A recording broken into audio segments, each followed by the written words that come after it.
Hi, this is Faxi Nadu. Welcome back to the Modular Crash Course. In this one, we will be looking a little bit at glitching. Now, obviously, this being a modular system, there's just a ton of stuff, and it's specifically built to do this kind of stuff. And you can get really hectic doing glitches. And we're going to just show two kind of things that you can do. And it is by no means like an exhaustive showing. You can get really, really insane. And I'm going to show you one patch that I've found looking at my patch folders, and it's one that I really like. We called it Sequenced FX Glitch Machine. So this patch was conceived by myself and Kyle Ramis. His art that goes by the artist name Bachanillion Bass, and he is also part of Ocean Star Empire. So this is like an Ocean Star Empire patch, yay! So what we kind of thought about, we were talking about glitch machines and stuff that you can do in scope. So we've conceived of a machine that what it does is it takes out your incoming signal, and we're going to just be using this B2003 Sonic Core machine, which is like an organ clone, sort of like you can just like see pretty much straightforward organ. And you can use any sound other than the organ. It goes into the input, and it takes the sound and it sends it to 8 separate FX multi-effects boxes. And each of these effects boxes, you can put anything on it, any of the scope effects. And then what happens is there is a sequencer, a master time that we have here, a ramp, and each effect has its own sequencer and own ADSR. So while you're holding a sustained note, let's say you're holding like a pad, it will be sent to each one of these sequencers and effect combinations.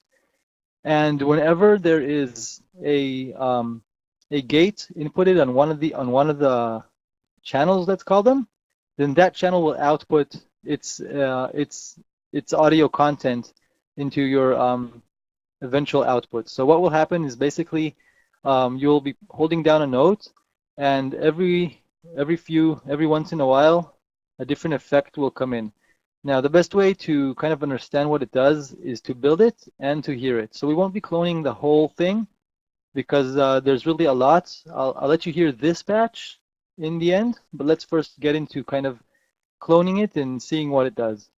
So again, we have an empty modular right here, and we have our machine that we will clone. I will take a look at it every now and then. So let's start by first of all analyzing. So we're going to need the input. We're going to need a MIDI brain, and we're going to need obviously MIDI timing, MIDI clock, and that is going to happen with the ramp. So let's take out all these things that we will need. So let's take out the MIDI brain, MVC, and we can derive the gate signal that we will need to drive the sequencer with it. So, and let's take out a ramp, which is the speed control of our sequencers. And here we can set it by BPM or by frequency, but let's keep it like on default. So it's on 120 BPM at the moment. And we have another module that we can use with the ramp, which is a ramp state indicator. And if we connect the output of the ramp to the input of the state indicator, it just gives us the running lights, showing us where the sequencer is at the moment. So what we will also need is, of course, the insert effect itself that we will use, and we can use specific effects, but this gives us the most flexibility because we can instantly change into different effects, as well as allowing us to go even crazier and putting a multi-effect, and then each one can have an effect chain, not just one effect. So this is pretty cool. And let's do 4 of those instead of doing 16 of those like in the other patch, just so we can have a little less work to do right here. So let's put it like this: 2 on top and 2 on the bottom. And of course, now we have to set up like the whole sequencing and that whole design. So if we look over on that patch, over here it starts off by going before it gets split. It's going into, or after it gets split, it's going into filtering and stuff like that. Let's ignore this for a second. And let's take out our gate sequencer, our envelopes. And yeah, basically that's it. Gate sequencer, our envelopes, and our VCA. So yeah, that's all we need. Go back. This is our patch, and there we go. So gate sequencer is over here in the sequencers, and we're going to have this one. Then let's take out an AD envelope. And let's take out the VCAs. You can just use a linear one. You can use another VCA or another envelope, obviously whatever you want to use. And of course, the obvious connection is that each envelope is modifying the amplitude of each amplifier, of each VCA. So this is an obvious connection, and here we go. And then we want well, we need two more sequencers, 1 second. Well, we need, yeah, didn't open them, so 1, 2, there we go. Let's do it like, let's put the effects at the top. So it's split like this. And I've shown in the last video that we have with Flexor, just showing you again, you can always go into Tools, text bar, and you have a text bar where you can write whatever you want inside. So like we said, the sound is being split, right, into each one of these effects. So it's as basic as just connecting the input. If you look right here, it's going to each one of the 8 effects. So the first thing that's happening is that, oops, not this one, I'm sorry. The first thing that's happening is this connection where the inputted incoming signal is going inside each of the effects. And you could actually like take each output right now and mix them, and then you'd have like a parallel FX box. And you could just do that, but it won't be very interesting, will it? Because it'll be just the one signal with parallel effects on it. So what have you really done here? So that's why we brought in this whole sequencing thing. So we have the audio coming in. And then it's going to go, each audio signal, it's going to go into its own VCA. So this is the simple connection right here. And then we want to mix these signals. But as you can see, each if we look at each of these effect units, they're all going to be right. Each one of them is going to be on wet, because that's obviously what we want. So it's going to be wet all the way. And then you have a volume knob on each one of these. So it'd be kind of, you can actually put a mixer right here, but it would be kind of senseless, right? I mean, why would you need volume knobs again if you have them all over here? So that it's a bit silly, isn't it? So we don't really need mixing, because we already have mixing going on with each of these knobs. So we can take something simpler out, and you can obviously use the mixer, but I just wanted to show you. In mix and gain, adder folder, add 4. And this is just a mixer that does not have volume knobs. It just mixes the signals as they come in with the volume that they come in with. So that's good enough for us. Oops, this should be the 4th one, and then this should be the 4th one, the 3rd one. So now we got most of our audio chain going. What we need to do is now connect it to the overall output. And this being, I don't know, should we keep it? No, this should be a monophonic patch, because it's not really creating any notes, and I don't want it to respond to MIDI in a polyphonic way. I wanted just to get trigger from MIDI. You'll see later how this patch turns out, and you can kind of think by yourself. If you build something like this, you can make your own decision whether you want to have a polyphonic signal chain or a monophonic signal chain going. So right now we're going to have a monophonic signal chain. So what we just did was we turned all the modules that were on polyphonic mode into single mode, into monophonic mode. So that's done already. And then we have our adder, and we obviously do not need a poly out module, because we have no polyphony going on. So we can just connect it to the output as it is right here, and that'll be it.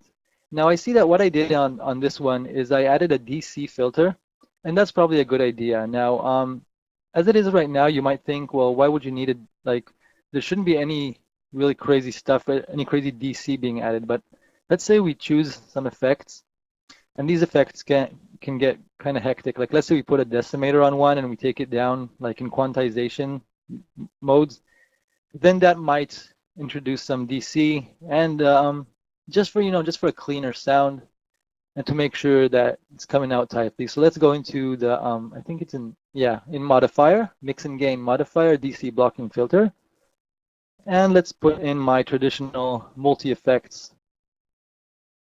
I just do that because making like electronic dance music, psychedelic music, I often like to put delays and reverbs, and this is a quick way to do it within the patches in scope. And stuff like EQ and filtering as well.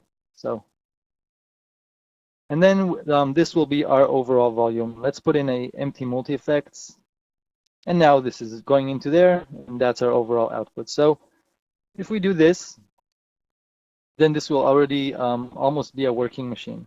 What is left are a few things. If you notice, if we now connect the gate to the ramp, let's do this. Let's connect. I'll let you hear the one that I set up because it kind of took me a few minutes to set up, so I didn't want you to wait in the video while I set up the knobs. So this particular one might not sound interesting, but I just want to show you that it's doing its thing. So let's connect this. Okay. So now our patch, it's not playing anything yet, but I wanted to show you that when I connect the gate from the MVC to the ramp, remember if you've seen the other videos when I showed sequencing with Sonic Core modules, then we had to connect a connection that was called, if you look here on the gate, and it doesn't matter, anyone, you have a reset knob connection. So you have to connect that in order for to reset the envelope, and you need the gate to, if you remember, you need the gate to OR to kind of make that connection. Here, what I'm trying to get at as in Flexor, all you need to do is connect the gate, and whenever I click a note, it'll reset the envelope. So that's useful, and obviously we need that. And then we can connect the ramp, the thing that is generating our timing, into each of the sequencers. Each of them is basically moving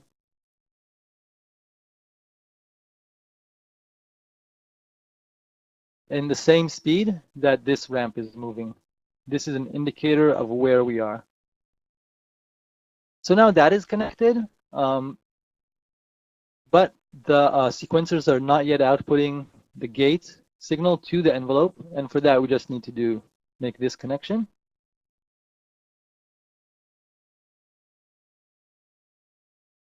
And there we go. So now everything is basically connected. Let's see if I open up the envelopes, then we should be hearing sound. There we go. So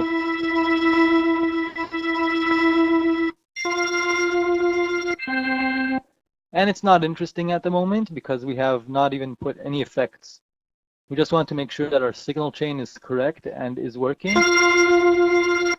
And it is right now at the moment. So we've done everything that we need to do.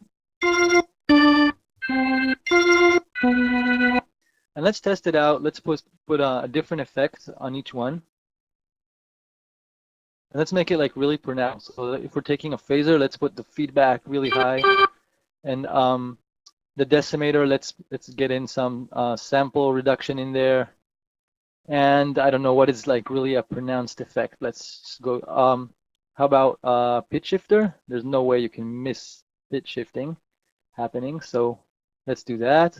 And delay line, obviously that is really pronounced as well. So delay line. And let's put it like on that BPM. So it was 120. Let's put this on 120 as well. And let's put it like on 132. So yeah, you can definitely not miss it graining like on grinding on 132 and you have to turn all of these on.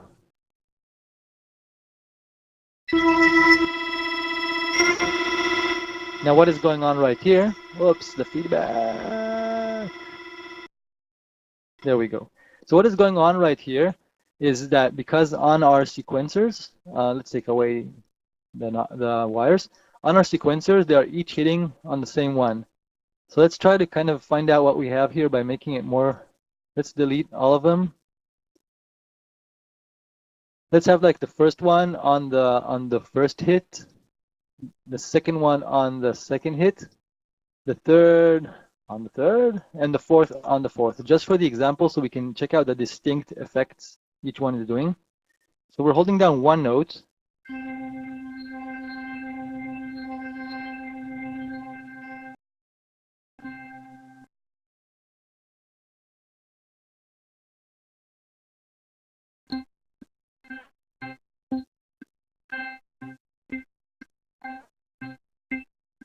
Okay, and what we need to do is give it the gate length, make it a little bit longer, so the gate message is longer.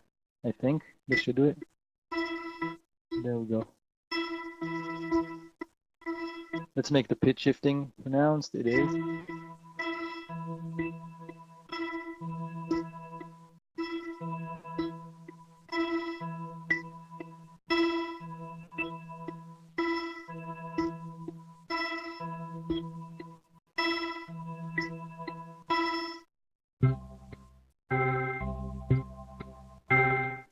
So this is basically what it does, and obviously I've shown it like in a really, really simple way.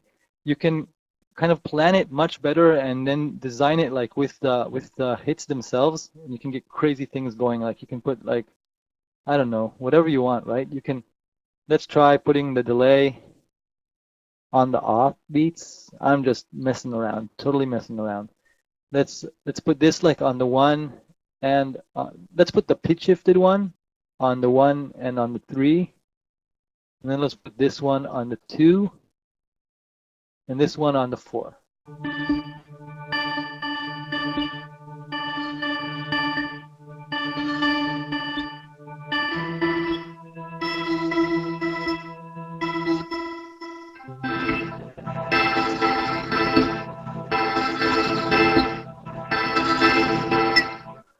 Pretty cool, pretty cool, pretty cool, pretty cool. So this is would be how you would do it in a nutshell. And on the other patch, what we did was we just we have 8 of these instead of 4 of these. One more thing I want to show you is, let's get back to the routing. We have the sequencer speed being controlled by this ramp, right? And now each one of these is moving at the same speed. Just want to show you something that a module that Flexor provides, and it lets you kind of use one ramp to get different speeds, and it is here, ramp. Oops, oh no. Sequencers ramp. I think we'll take the ramp ranger.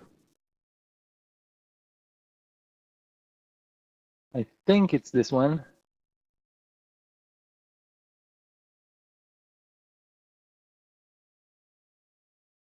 Is it this one?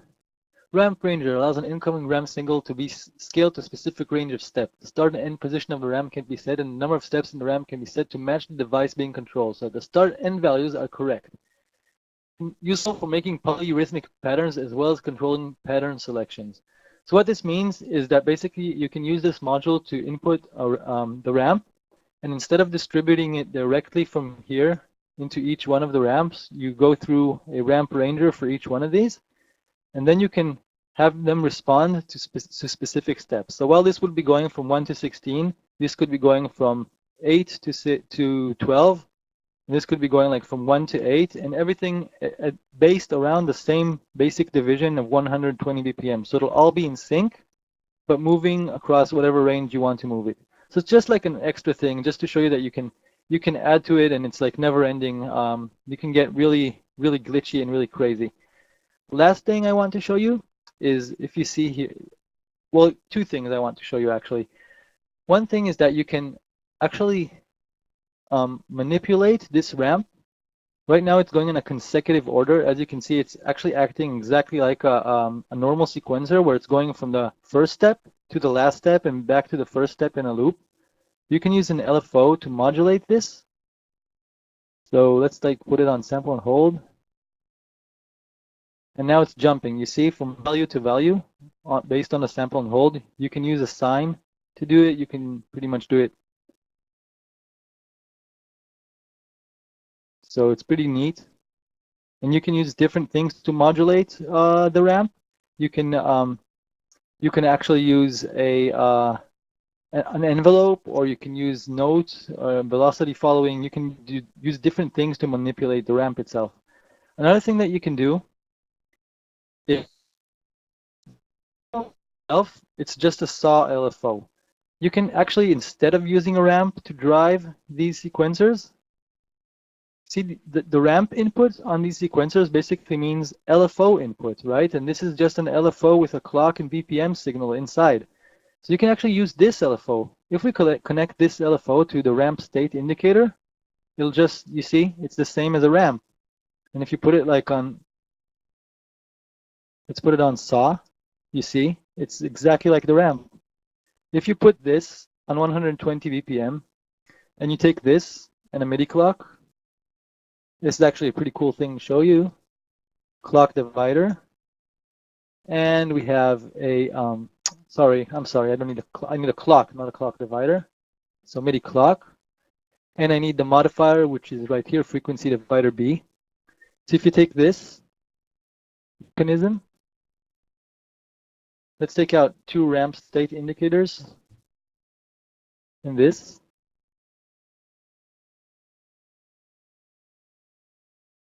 And gate both of them so they start at the same spot. So I'm going to press, I'm going to just see how they, okay, they're not on the same speed because this one is on 1-to-1, which is the top one. 1 second. Yeah, and this one's going much faster.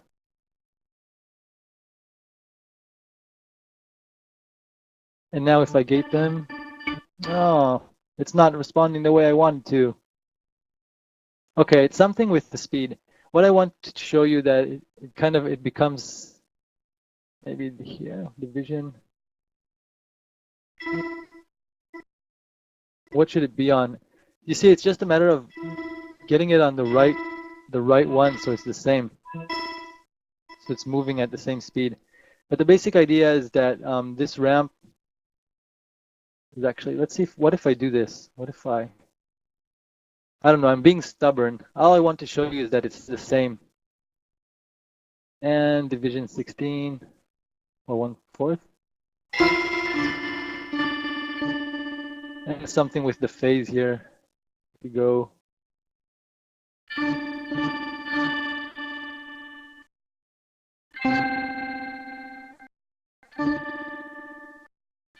Okay, I'm gonna stop being stubborn right now. We got it almost the same. It's something with the phase. The other thing that is kind of stopping it from being exactly perfect is that I've messed around with this ramp. This saw inside of Sonic Core is not exactly perfect. It's not a linear in 100% way. So it kind of has a little bit of a coloring, and that coloring is what's gonna kind of make it hard for you to make it exactly a perfect ramp. And if you go into flexor ramps, that is part of the appeal of flexor, that it says it somewhere in here, and also on the oscillators, that the saws are really perfect saws. So they can be useful for this type of stuff. So yeah, basically, if you didn't have a ramp, then you could use, let's say you had these sequencers, and you didn't have a ramp, you could use these, but it would be like more as an effect. It wouldn't be 1-to-1 perfect because of that little bit of coloring on the saw. But still, it's really cool. You can drive it with this, and it's neat. So this is the basic idea. Yeah, we've shown something that other patch doesn't have. But let's listen to the other patch. Let's delete our patch.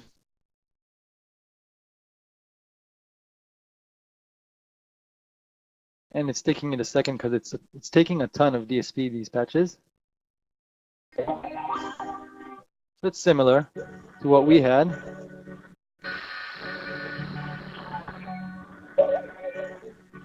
Only it has 8 effects instead of 4, and I did set it up the same while I was testing it. I put one on each hit.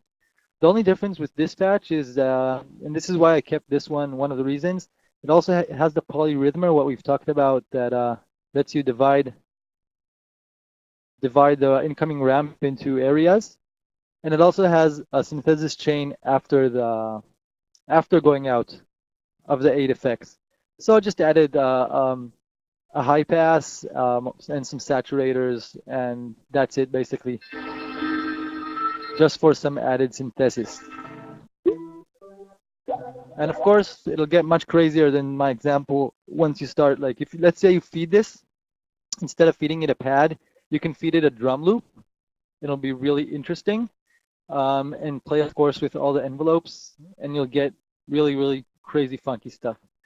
So this is one way you can do glitch with Modular, and I really like this patch. Use it in Fax, and obviously it takes a little while to set up, but once you get something cool out of it, then it's pure magic. It can be really cool. Another thing I want to show you just really quickly is another patch. And this one, yeah, I just want to show you what it does. I'm not going to build it or demonstrate it too much. So what we have here is just another thing that is kind of with a glitch mindset. If you look, this is a synth that is built with 8 oscillators, 8 wavetable oscillators. So the idea was that you would set up each wavetable with a different wavetable and try to get like 8 wavetables that are as different sounding from each other as possible, I guess. And of course, each OSC you can also change the pitch and the basic coarse and the fine, and this is also a part of what lends to this sound. And then each oscillator, just for, I guess it's kind of overkill. You don't need this for the sound of the patch, but each oscillator has its own filter. So basically, it'll be going, sound will be going into the OSC, and then from the OSC to the filter, and from the filter to this mod switch, and this is what we want to talk about here. So what the mod switch does, if you look at the routing again, so each of the 8 oscillators, each of the combinations of OSC and filter, they end up going into one of the inputs on the mod switch. And let's go back to simpler routing. There we go. And the mod switch will be continuing on. And what happens in the mod switch is 8 out of the 8 inputs, one of them will be chosen, and that one is the one that's going to be output. Now, how are we going to choose which one is going to be output? There are many ways. You look at it and you immediately see the ramp, and you've just seen what the ramp can do. So you can get consecutive playing order if you connect a regular flexor ramp module from out of here. Then and you hold down a MIDI note, then it'll play 1, 2, 3, 4. It'll go cycle through the outputs in a consecutive way. And the speed of the cycling will depend on the speed of the ramp, right? So if you have 120 BPM and you set it to 1/8 division, then each eighth will output a different wavetable.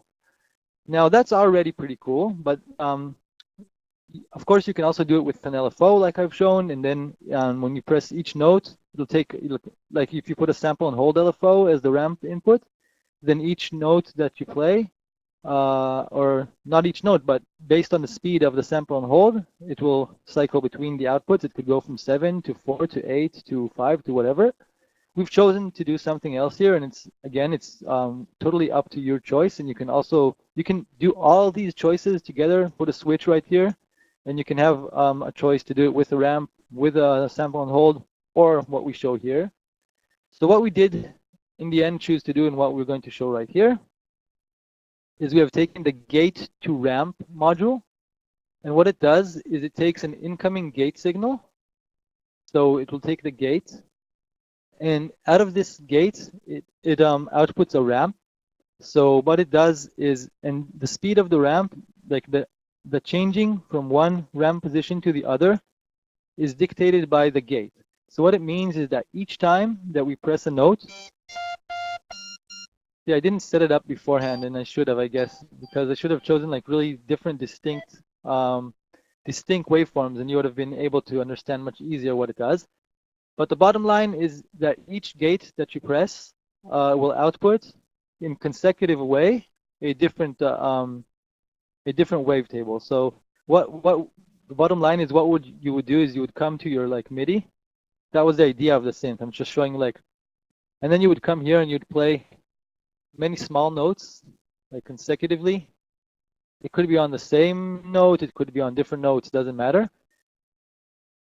And then you'd press play and it will cycle through all these wavetables. So this will get you like a pretty psychedelic arpeggiated sound. So it's kind of like an arpeggiator with a twist, where instead of just changing the pitch, the arpeggiator actually changes the chosen waveform.